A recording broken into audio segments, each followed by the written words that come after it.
Welcome to Algebra with Jennifer. Today we're going to take a look at application problems with quadratic equations. The example I'm going to look at today is a water balloon is launched straight up. The balloon's flight is modeled by the function h of t equals negative 16t squared plus 192t, where h of t is the height in feet after t seconds. Answer the following questions both graphically and algebraically. I'm going to start with answering these questions by the graph.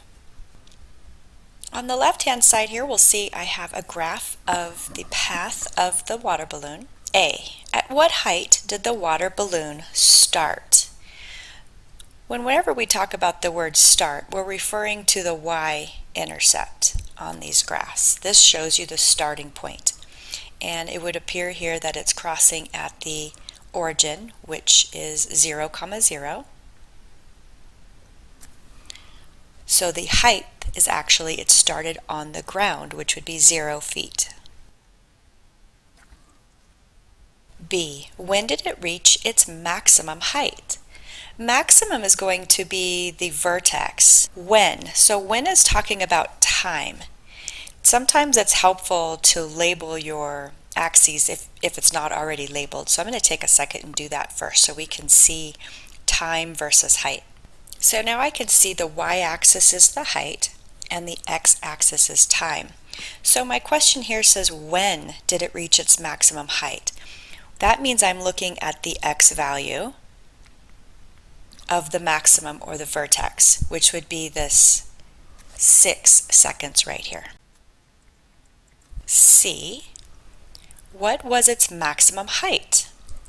Well, so maximum again is that vertex and height is the y value. So let's take a look at what that is. That's right here. So 576 feet. And last, when did it hit the ground? So when is time? The ground would be when the y equals 0, correct? So we're going to look at where it crosses the x-axis, which is right here, and that would be 12 seconds. So I have my answers to these 4 questions, and I got them all just by looking at the graph. Now I'm going to answer the exact same question, so I already know the answer. But I'm going to now do it algebraically. Let's give it a whirl. At what height did the water balloon start? Okay, so remember, start is the y-intercept. At what height, that's the y value. Well, at the y-intercept, our x value is always 0. So I know at the y-intercept, x will always equal 0. So we're going to take this x equals 0 and plug it in. Of course, here it's t, it's the same thing. Our t is 0. So I'm going to replace the t with 0. So let's go ahead and answer this. Anything times 0 is 0, so this would be 0 plus 0. So when the x value is 0, the y value is 0. So that's how we get 0 feet, which checks. F. When did it reach its maximum height? Okay, so when is our x-axis, height is our y. So when did it reach its maximum height? Maximum, again, that is our vertex. We're looking for the x value of the vertex. In order to find the x value of the vertex, we're going to use the line of symmetry, which is opposite of b over 2 times a. So let's look back up here at our equation. Remember, the b value is being multiplied by the x, so in this case a t. So my b value is 192. The equation says the opposite of b, so this would be negative 192 divided by 2 times a. And if you recall, the a is the one being multiplied by the x squared. So in this case, our a is negative 16. When you put this into your calculator, you would get negative 192 over negative 32, which equals 6. So our answer here is 6 seconds. And I go over to the graph part. Check. That is the same answer. G. What was its maximum height? So this is now going to be the y value of the vertex. I know the x value is 6, so I'm going to plug 6 into my equation and solve for y. And then we put this into the calculator, and that comes out to be 576. So 576 feet. And now I'll look over here. Oh, look at that. Exactly the same. I'm looking at H now. When did it hit the ground? So when, remember, is our x value, because that's the time. Hit the ground, that's going to be the x-intercept, where the graph crosses the x-axis. Well, that means my y value is 0. Right? Because on the x-axis, the y value is 0. I'm going to replace this piece, which is our y, with 0, and now I'm going to solve for the t, or the x.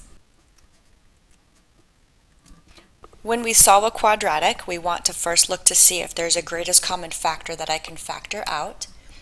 And in looking at this, I see that I could factor out a negative 16t.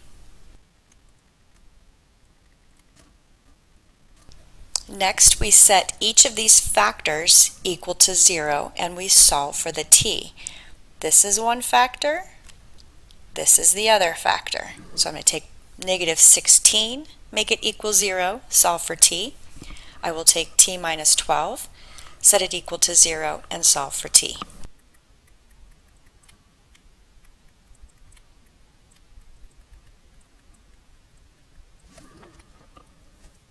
I have two solutions, t equals 0 and t equals 12. Well, if you think about what it's actually asking you, it's asking you for when did it hit the ground. When I go back to my graph, when t equals 0 is the very start. Then we launch, and it falls, and 12 seconds is when it hits the ground. So algebraically, when I look at these, this first solution is not a solution that answers this question. 12 is the one that actually answers the question. So 12 seconds for it to hit the ground. I, what was its height at 9 seconds? So remember, 9 seconds is our x value, or in this case a t. So we're going to take that and plug it into the equation and solve for y, because y is the height. Let's give it a whirl.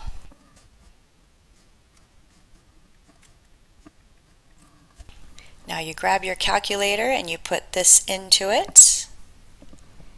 And at 9 seconds, the height is 432 feet.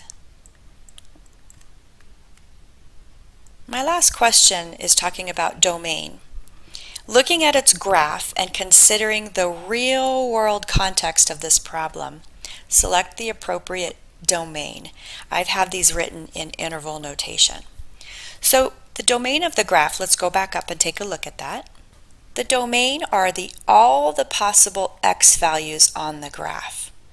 So it starts at 0, the x value starts at 0, or time is 0, and the time ends at 12 seconds.